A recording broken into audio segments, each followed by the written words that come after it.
Hello বন্ধুরা, শুভ সকাল। আপনারা সবাই কেমন আছেন? আমি ভালো নেই।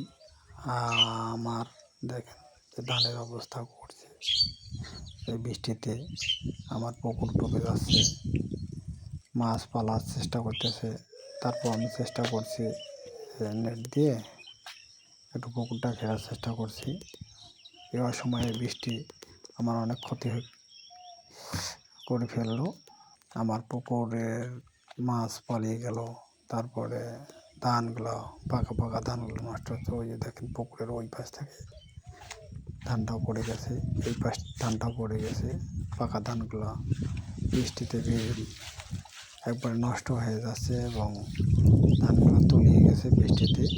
এখন এগুলো যে কীভাবে কাটবো, এগুলো যে নষ্ট হবে না কি করব, আমি তো চিন্তায় বাঁচি না। তো আপনারা একটু সবাই একটু পরামর্শ দিবেন, এগুলো কীভাবে কী করা যায়। সবাইকে ধন্যবাদ।